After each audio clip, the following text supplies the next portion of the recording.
அரசாங்கம் என்பது என்ஜின் மாதிரி, மக்கள் என்பது பெட்டி மாதிரி. அரசாங்கம் என்ஜின் எப்படி எடுத்துக்கிட்டு போதோ அந்த பாதையில தான் மக்கள் போயிட்டே இருப்பாங்க. அரசாங்கம் சாராய கடைகளை திறந்து விட்டால் மக்கள் குடிக்க ஆரம்பிப்பார்கள். அரசாங்கம் ஆபாசத்தை திறந்து விட்டால் மக்கள் அதற்கு பின்னாலே போவார்கள். அப்பனுக்கு சாராயம், பிள்ளைக்கு சத்துணவு இல்லையா? அப்பனுக்கு சாராயத்தை கொடுத்து அவன்கிட்ட அந்த பணத்தை பிடிங்கி பிள்ளைக்கு என்ன கொடுக்குறாங்களா? இவங்க சத்துணவு கொடுக்கிறார்கள். ஆக வருகிற வழியும் நேர்மையானதாக இருக்க வேண்டும், செலவழிக்கிற வழிமுறையும் நேர்மையானதாக இருக்க வேண்டும். லஞ்சத்தை ஒழிச்சாலே அரசாங்கத்துக்கு கணிசமான வருமானம் கிடைக்கும். அரசாங்கத்துக்கு வர வேண்டிய வருமானம் எல்லாம் அரசியல்வாதிகளுடைய பாக்கெட்டுகளுக்கும் அதிகாரிகளுடைய பாக்கெட்டுகளுக்கு தான் போயிட்டு. பெண்களும் கூட குடிக்க ஆரம்பித்து விட்டார்கள், இளைஞர்கள் குடிக்க ஆரம்பித்து விட்டார்கள், கல்விக்கூடத்திற்கு செல்கின்ற பள்ளிக்கூட மாணவர்கள் குடிக்க ஆரம்பித்து விட்டார்கள். இதை விட ஒரு சமுதாயத்திற்கு கேடு என்னவாக இருக்க முடியும்? முதல்வருக்கு இந்த கூட்டத்தின் வாயிலாக நாம் ஒரு வேண்டுகோள் விடுக்கிறோம். நீங்கள் தான் திறந்தீர்கள். 71வது ஆண்டிலே இந்த மதுவை திறந்து விட்டது நீங்கள் தான். உங்கள் கரத்தாலேயே மூடிவிடுங்கள். அடுத்தபடியாக பொதுமக்களாகிய நம்முடைய பொறுப்பு என்ன என்பதை நாம் சொல்ல வேண்டும். முதல்ல வீட்டில இருந்தே ஆரம்பிங்க. குழந்தைகளுக்கு இந்த மதுவினுடைய கேடுகளை நாம் எடுத்து சொல்ல வேண்டும். நபிகள் நாயக காலத்திலே ஒரு மது வைத்திருந்தார். என்னப்பான்னு கேட்டாங்க. இல்ல இது எனக்கு இல்ல, ஒரு கிறிஸ்தவ நண்பருக்கு கொடுக்கறதுக்காக வச்சிருக்காங்க, அவங்களுக்கு கொடுக்கறதுக்காக போட்டு உடனே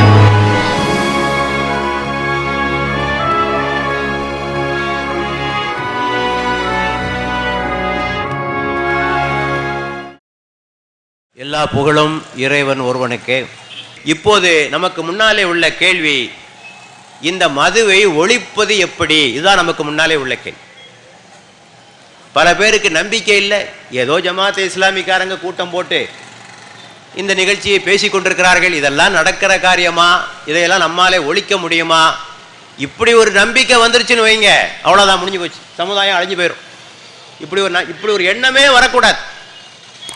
நம்மால் எவ்வளவு முடியுமோ அவ்வளவு செய்ய வேண்டும். திருமறையிலே ஒரு வசனம் அடிக்கடி வரும், மஸ்ததாத்தும், உங்களால் முடிந்த அளவு செய்யுங்கள். எவ்வளவு முடியுமோ அந்த அளவுக்கு ஒரு தீமையை ஒழிப்பதற்கு நீ செய்ய வேண்டும். ஆகவே இங்கே ஒவ்வொருவரும், தனி மனிதர்கள் முயல வேண்டும், அரசு முயல வேண்டும், ஆன்மீகவாதிகள் முயல வேண்டும், ஊடகங்கள் முயல வேண்டும். எல்லோரும் சேர்ந்து ஒரு பலமுனை தாக்குதல் கொடுப்போம் என்று சொன்னால் நிச்சயமாக இதிலே ஒரு மாற்றம் ஏற்படுவதற்கு வழி இருக்கிறது. ஆனால் இதிலே முதல் கல்லை எடுத்து போட வேண்டும் யார் என்றால் அரசுதான். ஏனென்றால் அரசு எவ்வளி, மக்கள் அவ்வளி என்று நாம் கேள்விப்பட்டிருக்கிறோம். ஆக அரசாங்கம் போற பாதையில தான் மக்கள் போவார்கள். இதற்கு ஒரு ஓமையை மௌலானா மௌதூதி அவர்கள் ஒரு அரசாங்கமும் மக்களும் எப்படி இருப்பார் என்பதற்கு ஒரு அழகான ஓமையை சொல்லி காட்டினார். அரசாங்கம் என்பது என்ஜின் மாதிரி, மக்கள் என்பது பெட்டி மாதிரி இல்லையா? மக்கள் என்பது பெட்டி மாதிரி. அரசாங்கம் என்ஜின் எப்படி எடுத்துக்கிட்டு போதோ அந்த பாதையில தான் மக்கள் போய்கிட்டே இருப்பாங்க. அரசாங்கம் சாராய கடைகளை திறந்து விட்டால் மக்கள் குடிக்க ஆரம்பிப்பார்கள். அரசாங்கம் ஆபாசத்தை திறந்து விட்டால் மக்கள் அதற்கு பின்னாலே போவார்கள். ஆக மக்களால் அதிகம் செய்ய முடியாத நிலை ஏற்படுகிறது. ஆகவே இந்த அரசாங்கம் என்கின்ற என்ஜின் சரிப்படுத்தப்படாத வரையில் நிலைமைகளை மாற்றுவது மிக கடினமாக இருக்கும். ஆனால் பொதுவாக சொல்லுவாங்க, திருடனாய் பார்த்து திருந்தாவிட்டால் திருட்டை ஒழிக்க முடியாது. ஓரளவுக்கு உண்மைதான், இல்லைன்னு சொல்லல. ஆனால் அவன் திருந்துற வரையும் காத்துக்கிட்டு இருக்க முடியுமா? அரசாங்கம் சூழ்நிலைகளை மாற்ற வேண்டும். மனிதனை உருவாக்குவதிலே சூழ்நிலைகளுக்கு மிகப்பெரிய பங்கு இருக்கிறது. நல்ல சூழ்நிலை இருந்தால் கெட்டவனும் கூட நல்லவனாக மாறுவான், கெட்ட சூழ்நிலை இருந்தால் நல்லவனும் கூட கெட்டவனாக மாறுவான். ஆக சூழ்நிலைகளை உருவாக்கி கொடுக்கிற பொறுப்பு அரசுக்கு உண்டு. அரசாங்கம்னா என்னங்க? மக்கள் நலம் காக்கிற அரசு. வெல்ஃபேர் ஸ்டேட்னா என்ன அர்த்தம்? மக்கள் நல்லா இருக்கணும். வருமானத்தை பெருக்குவதல்ல அரசாங்கத்தினுடைய நோக்கம், மக்களை நலமாக வைத்துக் கொள்வது. திருமறை ஒரு வசனத்திலே சொல்லுகிறது. ஒரு ஆட்சியாளன் எப்படி இருக்க வேண்டும் என்று சொல்ல வந்த திருமறை வசனம், அவர்கள் நன்மையை ஏவுவார்கள், தீமையை விலக்குவார்கள். அல்லதீன இன் மக்கன்னாகும் பில்லர்லி வஅகாமு ஸலாத்த வஆத்தவு ஸகாத்த வஅமரு பில் மஅரூஃப் வனஹவு அனில் முன்கர். ஆக ஒரு ஆட்சியாளனுடைய பொறுப்பு என்னவென்றால் நன்மையை ஏவி தீமையை விலக்குவதுதான் ஒரு ஆட்சியாளனுடைய ஒரு பொறுப்பு. வருமானத்தை பெருக்க வேண்டும் தான், ஆனால் மக்களை அழித்தல்ல, மக்களுடைய வாழ்க்கையை குலைத்தல்ல, மக்களுடைய ஒழுக்கத்தை சீரழித்தல்ல அரசாங்கம் வருமானத்தை பெருக்குவது என்பது. நமது நாட்டினுடைய அரசியல் சாசனத்திலே மிக தெளிவாக சொல்லியிருக்கிறது. ஆர்டிகிள் 47 டைரக்டிவ் பிரின்சிபிள், வழிகாட்டும் கொள்கை என்று ஒரு பகுதி இருக்கிறது. அதுல தெளிவா சொல்லியிருக்கு, இந்த மதுவை முற்றாக ஒழிக்க வேண்டும், மக்களுக்கு போதை தரும் மருந்துகளையும் பொருட்களையும் தடை செய்வதற்கு அரசாங்கம் முயற்சி செய்ய வேண்டும் என்று இந்த டைரக்டிவ் பிரின்சிபலிலே வழிகாட்டும் கொள்கையிலே மிக தெளிவாக சொல்லப்பட்டிருக்கிறது. ஆனால் அரசாங்கம் இதை கண்டுகொண்டதாகவே நமக்கு தெரியவில்லை. ஆக அரசாங்கத்தினுடைய பொறுப்பு என்ன, திருப்பி என்ன சொல்றாங்கன்னா, வருமானத்தை பெருக்க வேண்டும். வருமானம் பெருகிட்டே போகுது. 3000 சொன்னாங்க எல்லாரும், 15,000 கோடி ரூபாய் பெருகிவிட்டது. ஆனால் இது எதற்கு சமம் என்றால், கொள்ளையடித்த பணத்தில் தர்மம் செய்வதை போல. எவனா ஒருத்தன் கொள்ளையடிச்சிட்டு அந்த பணத்தை கொண்டு தர்மம் செய்தால் அதுல ஏதாவது நன்மை உண்டா? கொஞ்ச காலத்துக்கு முன்னால, 20 வருஷத்துக்கு முன்னால ஆட்டோ சங்கர் விவகார பேப்பர்ல நிறைய வந்து நீங்கெல்லாம் படிச்சிருப்பீங்க. அந்த ஆட்டோ சங்கர் என்ன செய்வான்னா, மக்கள்கிட்ட அதாவது கொள்ளையடித்து அவன் வட்டாரத்தில் இருக்கிற ஏழைகளுக்கெல்லாம் பணம் கொடுப்பான். அத மாதிரிதான் இருக்கு இல்லையா? அப்பனுக்கு சாராயம் பிள்ளைக்கு சத்துணவு, இல்லையா? அப்பனுக்கு சாராயத்தை கொடுத்து அவன்கிட்ட அந்த பணத்தை பிடுங்கி பிள்ளைக்கு என்ன கொடுக்குறாங்களா, இவங்க சத்துணவு கொடுக்கிறார்களா. ஆக வருகிற வழியும் நேர்மையானதாக இருக்க வேண்டும், செலவழிக்கிற வழிமுறையும் நேர்மையானதாக இருக்க வேண்டும். ஆனால் இங்கே மக்களை ஏமாற்றி மக்களிடத்திலே கொள்ளையடித்து மக்களுக்கு உதவி செய்வது என்பது எந்த வகையில் ஏற்றுக்கொள்ள முடியும்? அண்ணல் காந்தியடி அவர்கள் சொல்கிறார்கள், மதுவை ஒழிப்பதின் மூலமாக ஏற்படுகிற பொருளாதார இழப்பு ஒரு இழப்பே அல்ல. மதுவின் மூலமாக கிடைக்கின்ற பணத்தில் தான் நமது குழந்தைகளுக்கு கல்வி அளிக்க முடியும் என்றால் அது நமக்கு பெருமை சேர்க்கின்ற விஷயம் அல்ல என்று காந்தியடிகள் சொல்கிறார். ஆக மதுவில் சம்பாதிச்சா குழந்தைகளுக்கு கல்வி கொடுப்பது யோசிக்க வேண்டாமா? ஆக நோக்கமும் தெளிவாக இருக்க வேண்டும். அறிஞர் அண்ணா அவர்கள் மிக சொன்னார்கள், மது விஷயத்தில் பொருளாதார கணக்கு பார்க்க வேண்டாம், மது விலக்கு மூலமாக மக்களுக்கு கிடைத்திருக்கிற நிம்மதியும் அமைதியும் இருக்கிறது, இது கோடானு கோடி பெறும் என்று சொன்னார். இந்த மதுவை ஒழிப்பதன் மூலமாக கிடைக்கிற இந்த நிம்மதியும் அமைதியும் கோடான கோடி பெறும் என்று சொல்வதை நம்மாலே பார்க்க முடிகிறது. ஆகவே இந்த வருமானத்தை குறிக்கோளாக கொள்வது என்பது மிக தவறான ஒரு சிந்தனை. சரி, வருமானத்தை எப்படி பெருக்கலாம்? அரசாங்கம் பெருக்கிறதுக்கு பல வழி இருக்கு. முதல்ல லஞ்சத்தை ஒழிச்சாலே அரசாங்கத்துக்கு கணிசமான வருமானம் கிடைக்கும். இன்னைக்கு அரசாங்கத்துக்கு வர வேண்டிய வருமானம் எல்லாம் அரசியல்வாதிகளுடைய பாக்கெட்டுகளுக்கும் அதிகாரிகளுடைய பாக்கெட்டுகளுக்கு தான் போயிட்டு இருக்கு. ஆக இந்த லஞ்சத்திற்கு எதிராக மிகப்பெரிய ஒரு போராட்டத்தை நடத்தினால், லஞ்சத்திற்கு எதிராக இந்த அரசியல் கட்சிகள் முடிவு செய்தால் அரசாங்கத்திற்கு மிகப்பெரிய ஒரு வருமானம் கிடைக்கும். ஊதாரி செலவுகள்லாம் கொஞ்சம் குறைங்க, இல்லையா? ஊதாரித்தனமான செலவுகள், வீண் விரயங்கள் இவற்றையெல்லாம் குறைத்தாலே மக்களுக்கு மிகப்பெரிய அரசாங்கத்தினுடைய வருமானம் ஏறுவதற்கு வழி இருக்கு. வள்ளுவன் சொல்லியிருக்கான்ல, ஆகாறு அளவிட்டிதாயினும் கேடில்லை போகாறு அகலாக்கடை. வர்ற வழி குறைவா இருந்தாலும் பரவாயில்லை, போற வழி பெருசா இல்லாம பாத்துக்கப்பா. வருமானம் குறைவா இருந்தாலும் பரவாயில்லை, செலவு அதிகமாக இல்லாம பாத்துக்க. இன்று அரசுகள் செலவழிக்கிற இந்த ஊதாரி செலவுகளை குறைத்தாலே பல நன்மைகள் நமக்கு கிட்டுவதற்கான வாய்ப்பு நமக்கு இருக்கிறது. அடுத்தபடியாக இந்த மதுவை நியாயப்படுத்துபவர்கள் சொல்லுகிற இன்னொரு காரணம் வேலை வாய்ப்பு இழப்பு. ஒரு தீமைக்குரிய காரியத்தை ஒருவன் செய்கிறான், அந்த தீமையை தடுப்பதனால் அவனுக்கு வேலை இழப்பு என்றால் வரட்டும். தனி மனிதனோட நலன் முக்கியமா, ஒரு சமுதாயத்தின் நலன் முக்கியமா? இது ரெண்டிலே எதற்கு முக்கியத்துவம் தருவது? சிலருக்கு வேலை கிடைப்பதனால் சமுதாயமே அழிகிறது என்றால் சிலருக்கு வேலை கிடைக்காமல் போகட்டுமே, போனால் என்ன? நிச்சயமாக அவர்கள் வேறு வேலையை பார்த்துக் கொள்வார்கள். ஒன்று நடுத்தருவில் அவர்கள் நிற்கப் போவதில்லை. ஆகவே வேலை இழப்பு ஏற்படும் என்ற காரணத்தை சொன்னால் அப்படி எல்லாத்துக்கும் சொல்லலாம். லாட்டரியை கூட திருப்பி திறந்து விடலாம், நிறைய பேருக்கு வேலை கிடைக்கும். போதைப் பொருள் நிறைய பேருக்கு வேலை கிடைக்கும். போதைப் பொருளை திறந்து விட்டால் இன்னும் நிறைய பேருக்கு வேலை கிடைக்கும். விபச்சார விடுதிகளை திறந்தால் இன்னும் அதிகமான பேருக்கு வேலை கிடைக்கும். எல்லாத்துக்கும் வேலை வாய்ப்பு ஒன்றா மனிதனுக்கு குறிக்கோள்? வேலை வாய்ப்பு வேண்டும், ஆனால் மக்களை அழித்தல்ல, மக்களுடைய ஒழுக்கத்தை மாய்த்தல்ல. ஆக வேலையை காரணமாக சொல்லி நாம் இந்த மதுவை திறந்து விடக்கூடாது. இந்த தருணத்திலே விவசாயிகளுக்கு ஒரு கருத்தை சொல்ல வேண்டிய அவசியம் நமக்கு இருக்கிறது. இன்றைக்கு பத்திரிகையோடு செய்தி வந்திருக்கு, போராட போறாங்களாம். யார் வீட்டு முன்னால? விவசாயிகள் ஜெயலலிதா வீட்டிற்கு முன்னாலும் கருணாநிதி வீட்டுக்கு முன்னாலும் போராட போகிறார்களாம். கள் இறக்குவதற்கு அனுமதி வேண்டும் என்பதற்கு. கள் இறக்குவதற்கு அனுமதி வேண்டும். எல்லா அரசுகளும் எங்களை ஏமாற்றிவிட்டன, ஆகவே கல்லை திறக்க வேண்டும் என்று விவசாயிகள் போராடப் போகிறார்கள். என்ன வருத்தத்திற்குரிய செய்தி பாருங்கள். ஆக ஒரு சொல்லுகிறார், அந்த பனை இறக்குகின்ற தொழிலாளர் பிரிவை சேர்ந்த ஒருவர் சொல்லுகிறார், பிராண்டி விஸ்கையிலே 42% ஆல்கஹால் இருக்கிறது, ஆனால் தென்னை மர கல்லிலோ அல்லது பனை மர கல்லிலோ 4% ஆல்கஹால் தான் இருக்கிறது. 42% ஆல்கஹால் இருக்கக்கூடிய பிராண்டியை நீங்கள் திறந்து விட்டால் 4% ஆல்கஹால் இருக்கக்கூடிய இந்த கல்லை ஏன் திறந்து விடக்கூடாது? எப்படி இருக்கு? இவர் எப்படி சொல்லியிருக்கணும்? எல்லாத்தையுமே தடை செய்யணும்னு சொல்லியிருக்கணும். அதை விட்டு ஒரு தீமையை உதாரணமாக காட்டி இன்னொரு தீமையை நியாயப்படுத்துவதற்கு இவர்கள் முயற்சி செய்கிறார்கள். ஆகவே இந்த விவசாயிகளுக்கு நாம் சொல்லிக் கொள்வோம், வேறு தொழிலே இல்லையா? இந்த கல்லை விற்றுத்தான் உங்கள் வாழ்க்கையை நடத்த வேண்டுமா? இத்தனை குடும்பங்களை அழைத்துத்தான் உங்களுடைய வாழ்க்கையை நடத்த வேண்டுமா? இவையெல்லாம் என்ன விபரீதமான சிந்தனைகள்? இவையெல்லாம் விபரீதமான சிந்தனைகள் என்பதை நாம் அவர்களுக்கு சொல்லிக்கொள்ள விரும்புகிறோம். அடுத்தபடியாக சொல்லுகிறார்கள், குடிக்கிறவன் எப்படியும் குடிச்சுக்கிட்டு தான் சார் இருப்பான், நீங்க திறந்து விட்டா என்ன மூடனா என்ன என்று ஒரு வாதத்தை கூட வைக்கிறார்கள்.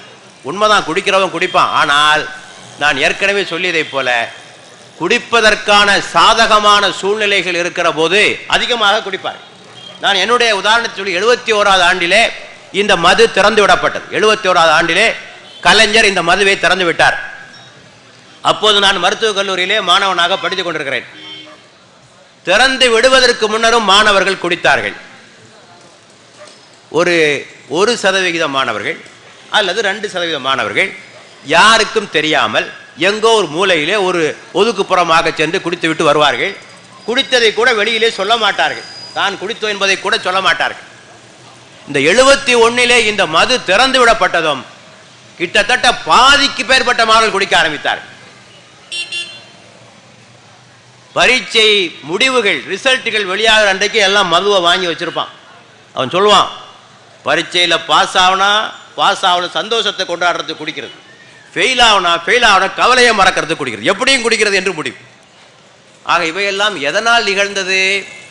இந்த அரசு தாராளமாக இந்த மதுக்கடைகளை திறந்து விட்டதனுடைய காரணமாகத்தானே. ஆகவே குடிப்பவன் எப்படியும் குடிப்பான்னா குடிப்பான், மிக குறைவான அளவில் தான் மக்கள் குடிப்பார்கள்.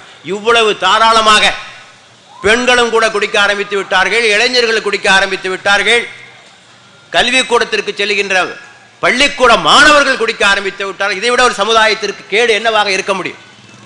ஆகவே அந்த வாதத்தையும் ஏற்றுக்கொள்ள முடியாது. அடுத்தபடியாக மதுவை அனுமதிப்பதற்கு சொல்லப்படுகிற வாதம், சுத்தி வர மாநிலங்களிலெல்லாம் திறந்து விடப்பட்டிருக்கிறது, நாம் மட்டும் மதுவை மூடினால் எப்படி? நல்ல காலம், சுத்தி வர உள்ள நாடுகள் எல்லாம் திறந்திருக்குன்னு சொல்லாம இருந்தாங்களே, அது வரைக்கும் ரொம்ப சந்தோஷம் இல்லையா? உண்மைதான், சுத்தி வர மாநிலங்களிலிருந்து இங்கு மது கடத்தப்படலாம், கள்ளத்தனமாக கொண்டு வரப்படலாம், இதற்கான வாய்ப்புகள் எல்லாம் உண்டு என்பதை நாம் மறுப்பதற்கில்லை. ஆனால் இங்கேயே திறந்து விடப்படுவதற்கும் அங்கிருந்து கடத்தி கொண்டிருப்பதற்கு வித்தியாசம் இருக்கிறது அல்லவா?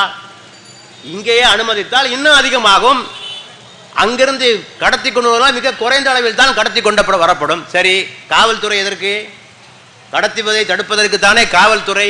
இந்த கள்ளச்சாராயத்தையும் கடத்தல் சாராயத்தையும் ஒழிப்பதற்கு முயற்சி செய்தால் இவற்றையெல்லாம் ஒழிக்கலாம் தானே. அடுத்தபடியாக சொல்லுகிற வாதம், கள்ளச்சாராயம் பெருகும், நல்ல சாராயத்தை ஒழித்தால் கள்ளச்சாராயம் பெருகும். கொஞ்சம் வித்தியாசம் இருக்கு. நல்ல சாராயம் நின்று கொள்ளும், கள்ள சாராயம் அன்றே கொள்ளும், அவ்வளவுதான் வித்தியாசம் இல்லையா? கொஞ்சம் படிப்படியா கொள்ளும், இது கொஞ்சம் சீக்கிரமா ஆள வேலை முடிச்சிடும், ரெண்டுக்கும் பெரிய வித்தியாசம் ஒன்றும் கிடையாது. ஆக கள்ளச்சாராயம் பெருகும் என்பதெல்லாம் ஒரு நம்முடைய தோல்வியை ஒத்துக்கொள்கிறவாறு. இப்போது கூட கள்ளச்சாராயம் இல்லையா என்ன? நல்ல சாராயம் அவிழ்த்து விடப்பட்ட இந்த சூழ்நிலையிலும் கள்ளச்சாராயம் இருக்கிறதா இல்லையா? சொல்லுங்கள். இல்லை என்று சொல்ல முடியுமா? இந்த கள்ளச்சாராயம் பெறுவதற்கு என்ன காரணம்? அரசியல்வாதிகளும் அதிகாரிகளுடைய துணை இல்லாமல் கள்ளச்சாராயத்தை ஒருவனால் காய்ச்ச முடியுமா? சொல்லுங்கள்.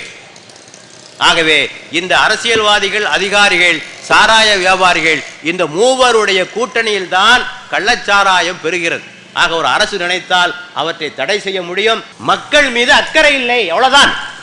மக்களுடைய நலனிலே இவர்களுக்கு அக்கறை இருக்கும் என்று சொன்னால் இந்த காரியத்தை செய்ய மாட்டார்கள். அதுபோல ஏழை மக்கள் மீது உண்மையிலேயே அக்கறை இருக்கும் என்றால் இந்த காரியத்தை செய்யவே மாட்டார்கள். ஏழைகள் படுகிற பாடு என்ன கஷ்டப்படுகிறார்கள். சம்பாதிக்கிறவர்கள் சேமிப்பை எல்லாம் கொண்டு கொட்டுகிறார்கள். குடும்பங்கள் சீரழிகின்றன, விபத்துக்கள் பெருகின்றன. இவற்றையெல்லாம் ஒரு அரசாங்கம் கவலைப்பட்டிருந்தால் இந்த சாராயத்தை கொஞ்சமாவது அவிழ்த்து விடுமா?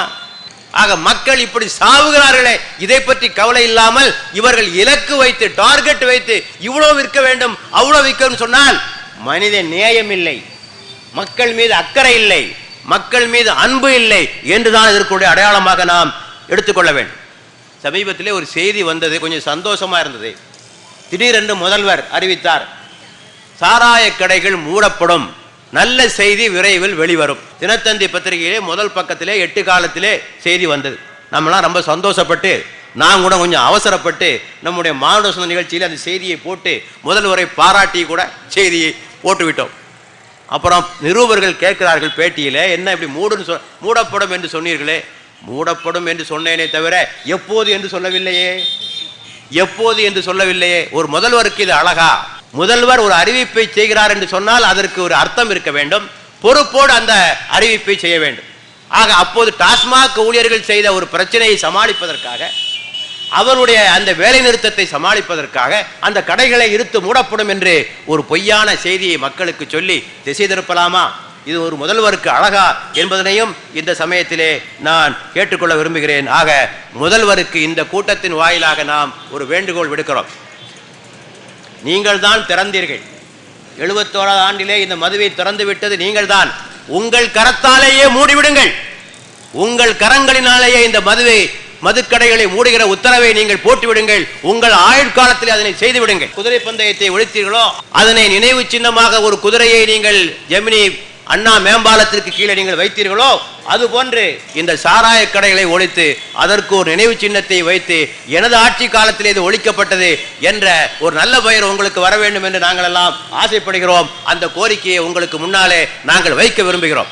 நீங்கள் இந்த காரியத்தை செய்தால் இந்த மக்கள் நன்றி உள்ளவர்களாக இருப்பார்கள். வருகிற தேர்தலிலே உங்களுக்கு நிச்சயமாக ஓட்டளிப்பார்கள். ஆகவே மக்கள் மீது நலம் கொண்டிருக்கின்ற நீங்கள், ஏழை மக்களுக்காக குரல் கொடுக்கின்ற நீங்கள் இந்த காரியத்தை செய்தால்தான் உண்மையிலேயே நீங்கள் ஏழைக்கு குரல் கொடுத்ததாக நாங்கள் எடுத்துக்கொள்வோம். அப்படி செய்யாதவரை நீங்கள் ஏழைக்கு குரல் கொடுப்பதாக எங்களால் சொல்ல முடியாது என்பதனையும் இந்த சமயத்திலே நான் சொல்லிக்கொள்ள ஆசைப்படுகிறேன். அடுத்தபடியாக நம்முடைய பொறுப்பு என்ன, பொதுமக்களாகிய நம்முடைய பொறுப்பு என்ன என்பதை நாம் சொல்ல வேண்டும். முதல்ல வீட்டிலிருந்தே ஆரம்பிங்க. குழந்தைகளுக்கு இந்த மதுவினுடைய கேடுகளை நாம் எடுத்து சொல்ல வேண்டும், அதனுடைய ஆபத்துக்களை சொல்ல வேண்டும். நாம் குடிக்காது இருக்க வேண்டும் இல்லையா? வீட்டிலே நாம் குடிக்காது இருந்தால் தானே குழந்தைகள் குடிக்காமல் இருக்கும். ஆகவே அந்த முன்னுதாரணமாக நாம் திகழ வேண்டும். குழந்தைகளுக்கு அதிகமாக செல்லம் கொடுக்கக்கூடாது, பணத்தை அதிகமாக கொடுக்கக்கூடாது. இன்றைக்கு ஆய்வுகள் சொல்லுகின்றன, எந்த குடும்பங்களில் இப்படிப்பட்டவர்கள் உருவாகிறார் என்று சொன்னால் absentee parents and pampering parents, வீட்டிலேயே இல்லாத பெற்றோர்கள். எப்போதும் பணம் பணம் அலையறாங்க பாருங்க, பணம் பணம் அலையறவங்க. குழந்தை எங்க போச்சு, என்ன படிச்சது, யாரோடு சுத்தியது, நண்பர்கள் யார், தொலைக்காட்சியில் என்ன பார்த்தது, ஒன்றுமே தெரியாது. காலை 8 மணிக்கு வீட்டை விட்டு புறப்படுவார்கள், இரவு 10 மணிக்கு வந்து சேருவார்கள். தங்களுடைய குற்ற உணர்வின் காரணமாக அந்த குழந்தைகளுக்கு பணத்தை வாரி வாரி கொடுப்பார்கள். பேம்பரிங், செல்லம் கொடுக்கிறது. இப்படிப்பட்ட குடும்பங்களில் தான் இப்படிப்பட்ட தருதலை குழந்தைகள் உருவாகின்றன. ஆகவே குழந்தை வளர்ப்பிலே நீங்கள் கவனம் செலுத்த வேண்டும். நபிகள் நாயகம் சொன்னார்கள், ஒரு தந்தை தனது குழந்தைக்கு அளிக்கிற மிக பெரும் பரிசு நல்லொழுக்கத்தை தருவதுதான். அதைவிட சிறந்த பரிசு இந்த உலகத்திலே எதுவுமே இருக்க முடியாது. ஆகவே வீட்டிலிருந்து ஆரம்பியுங்கள். கல்வி கூடங்களிலே ஒழுக்கம் சார்ந்த நீதி போதனைகள் வழங்கப்பட வேண்டும். ஒரு காலத்தில் அது போன்ற கல்வியெல்லாம் அளிக்கப்பட்டது. இன்று அந்த வகுப்புகள் எல்லாம் மூடப்பட்டு விட்டன. இன்றைக்கு மாணவர்கள் திருக்குர்ஆன் சொல்வதைப் போல இவர்கள் வேதம் சுமந்த கழுதைகளாக இருக்கிறார்கள். வேதம் சுமந்த கழுதைகள். கழுதையினுடைய முதுவிலே வேதத்தை ஏற்றினால் என்ன, குப்பை ஏற்றினால் என்ன, கழுதைக்கு ஏதாவது வித்தியாசம் தெரியுமா? ஒன்றும் தெரியாது. அதுபோல இன்று கல்வி கற்றவர்கள் தான் பல தவறுகளை செய்து கொண்டிருக்கிறார்கள். இன்றைக்கு படித்தவர்கள் தான் அதிகமான தவறுகளை செய்து கொண்டிருக்கிறார்கள். பாரதி சொன்னான் அல்லவா, படித்தவன் சூதும் வாதும் செய்தால் போவான் போவான் ஐயோன்னு போவான் சொன்னார்ல. இன்னைக்கு பல தவறுகளுக்கு படித்தவர்கள் தான் செய்து கொண்டிருக்கிறார்கள். ஆனால் படித்தவனுக்கும் படிக்காதவனுக்கு என்ன வித்தியாசம்னா, படிக்காதவன் சட்டத்தின் பிடியில் மாட்டிக்கொண்டு ஜெயிலுக்கு போகிறான், படிக்கிறவன் திறமையாக தப்பு செய்து ஜெயிலுக்குள்ள போகாம தப்பிச்சுக்கிறான். அதான் 2 பேருக்குள்ள வித்தியாசம், அவ்வளவுதான், வேற ஒன்றும் கிடையாது. ஆக ஒழுக்கம் சார்ந்த கல்வி அளிக்கப்பட வேண்டும். அடுத்தபடியாக ஆன்மீகவாதிகளுக்கு பொறுப்பு இருக்கிறது. எந்த ஆன்மீகவாதியும் இந்த மதுவுக்கு எதிராக குரல் கொடுத்த மாதிரி எனக்கு தெரியல. யாரும் பெருசா ஒன்றும் அலட்டி கொண்ட மாதிரி தெரியல. தொலைக்காட்சியிலே பல ஆன்மீக நிகழ்ச்சிகள்லாம் வந்து கொண்டிருக்கிற எல்லா மதத்தை சார்ந்தவர்களும் ஆன்மீக நிகழ்ச்சியை நடத்தி கொண்டிருக்கிறார்கள். எத்தனை ஆன்மீகவாதி இதற்கு எதிராக குரல் கொடுத்தார், அரசுக்கு எதிராக குரல் கொடுத்தார், இதை தடை செய்ய வேண்டும் என்று எத்தனை பேர் குரல் கொடுத்தார் என்பது நமக்கு தெரியவில்லை. நன்மைகளை செய்வதும் ஒரு வணக்கம்தான், தீமைகளை செய்யாதிருப்பதும் ஒரு வணக்கம்தான், இல்லையா? நன்மைகளை செய்வது, தொழுவது, நோன்பு இவை வணக்கம்தான். ஆனால் குடிக்காதிருப்பதும் ஒரு வணக்கம், லஞ்சம் வாங்காதிருப்பதும் ஒரு வணக்கம், லாட்டரி வாங்காதிருப்பதும் ஒரு வணக்கம். ஆக இவற்றை சொன்னதாக தெரியவில்லையே. இன்றைக்கு ஆன்மீகவாதிகள் மிக உரத்த குரலை எழுப்பியிருந்தால் சில மாற்றங்கள் நிகழ்ந்திருக்கும். ஆக ஆன்மீகவாதி என்றால் வழிபாட்டு தலங்களிலே உட்கார்ந்து கொண்டு மக்களுக்கு ஆசி வழங்கி கொண்டிருப்பதில்லை, அநியாயத்திற்கு எதிராக குரல் கொடுக்க வேண்டும், அவன்தான் ஆன்மீகவாதி. ஆக அவர்களுக்கு பொறுப்பு இருக்கிறது. அடுத்தபடியாக மக்கள் குரல் எழுப்ப வேண்டும். எவ்வளவு முடியுமோ அவ்வளவு செய்யுங்க. இப்ப நபிகள் நாயகம் சொன்னாங்க, ஒரு தீமையை கண்டால் கரத்தால் தடு, அது முடியாத போது நாவினால் தடு, அதுவும் முடியாத போது மனத்தளவில் தடு, ஒன்றளவில் காப்பாற்றிக்கொள். ஆக முதலாவதாக கரத்தால் தடுக்க முடியுமா? எவ்வளவு முடியுமோ அதை செய்யலாம். கரத்தால் எப்போ தடுக்க முடியும்? எப்போ நாம ஆட்சியில் இருக்கோமோ அப்பதான் கரத்தால் தடுக்க முடியும். ஆட்சி இல்லாத வரை கரத்தால் தடுக்க முடியாது. 2வது நிலை நாவினால் தடு. இது நம்மால முடியும், அதைத்தான் செய்து கொண்டிருக்கிறோம். நாவினால் தடு.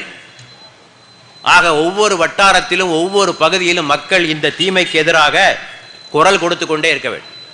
ஓட்டு கேட்க வர்றாரா, இந்தாப்பா இந்த ஏரியாவில் இந்த டாஸ்மாக் கடை எடுக்கிறியா, உனக்கு ஓட்டு போடுறோம், டாஸ்மாக் கடை எடு என்று எத்தனை மக்கள் இதை கேட்டார்கள்? எந்த கட்சி மதுவை ஒழிக்கிறதோ, எந்த வேட்பாளர் அதற்கு ஆதரவு கொடுக்கிறாரோ அவருக்கு நாங்கள் ஓட்டு போடுகிறோம் என்று சொல்லுகிற துணிச்சல் நம்மிலே எத்தனை பேருக்கு உண்டு? ஆக மக்கள் குரல் எழுப்பாத வரை ஒரு ஜனநாயக அமைப்பிலே எந்த மாற்றங்களும் நிகழாது என்பதை தெளிவாக புரிந்து கொள்ள வேண்டும்.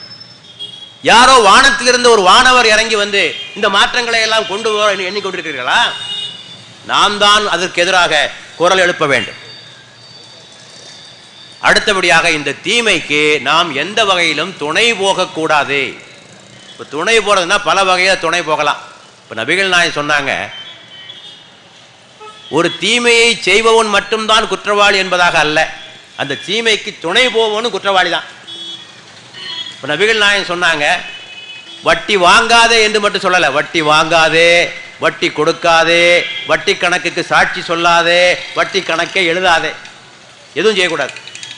அதே மாதிரி மதுவை பற்றி அவர்கள் சொல்லுகிற போது, மது குடிப்பவன் மட்டும் குற்றவாளி அல்ல, மதுவை காய்ச்சுபவன், மதுவை சுமப்பவன், மதுவை விற்பவன், மதுவை பரிசாக தருபவன், அதையும் சொன்னாங்க, மதுவை பரிசாக தருபவன்.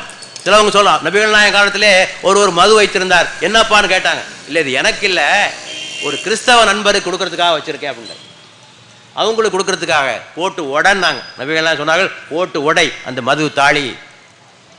ஆக ஒரு தீமைக்கு எந்த வகையிலும் துணை போகக்கூடாது. இப்போ உங்ககிட்ட ஒரு கட்டடம் இருக்கு, ஒரு பில்டிங் இருக்கு, காலியா இருக்கு, சாராய கடைக்காரன் வாடகை கேட்டு வரான், கொடுக்கூடாது இல்லையா?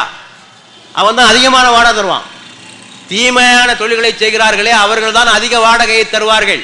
லாட்டரி வியாபாரி, வட்டி வியாபாரி, சாராய வியாபாரி, இவன் தான் அதிகமான வாடகை தருவான். ஆக மது கூடாது என்றால் உன்னுடைய கட்டிடத்தை வாடகைக்கு கொடுப்பதும் தவறு, அதை புரிந்துகள். அது உன்னால் செய்ய முடிந்த பணியா இல்லையா? அதை செய்ய வேண்டும் நீ. ஆக எந்த வகையிலும் மதுவுக்கு நீ ஈடுபடக்கூடாது. மது சம்பந்தமான எந்த தொழிலும் ஈடுபடக்கூடாது. உங்கள் குழந்தைகளை மது சம்பந்தமான தொழிலுக்கு அவர்களை நீங்கள் அனுப்பி வைக்க கூடாது. ஆக இப்படி நீங்கள் ஒவ்வொரு கட்டத்திலும் இந்த மதுவுக்கு எதிராக குரல் கொடுக்க வேண்டும். ஆக இந்த மதுவுக்கு எதிராக ஒவ்வொரு இந்தியனும் ஒவ்வொரு தமிழனும் இதற்கு எதிராக குரல் எழுப்ப வேண்டும். நம்மால் எவற்றையெல்லாம் முடியுமோ அத்தனையும் செய்ய வேண்டும். சும்மா வாழா இருந்தால் இந்த பிரச்சனை தீராது. குறிப்பாக அரசியல் கட்சிகளுக்கு நாம் நெருக்கடியை ஏற்படுத்த வேண்டும். அவர்களுடைய உள்ளத்தை தொடுகின்ற வகையிலே தட்டி கேட்க வேண்டும். ஒவ்வொரு கட்சிக்காரங்களுக்கும் சொல்றேன், இங்க இருக்கக்கூடிய திமுக காரங்களுக்கும் சொல்றேன், அண்ணா திமுக காரங்களுக்கும் சொல்றேன், உங்களுடைய கட்சியினுடைய கூட்டங்களிலே இதனை எழுப்புங்கள், உங்களுடைய தலைவரிடத்திலே கேளுங்கள். மக்கள் எல்லாம் கொதித்து போயிருக்கிறார்கள். தயவு செய்து இந்த மதுக்கடைகளை மூடினால் நமக்கு கட்சியினுடைய எதிர்காலம் இருக்கிறது என்று கட்சி தலைமையை சொல்லி இதனை மூடுவதற்கு நீங்களும் முயற்சி செய்ய வேண்டும். ஆக நாம் அனைவரும் சேர்ந்து இதற்கான முயற்சிகளிலே ஈடுபடுவோம். எல்லாம் வல்ல இறைவன் நமக்கு வெற்றியை தருவான். எல்லா புகழும் இறைவன் ஒருவனுக்கு.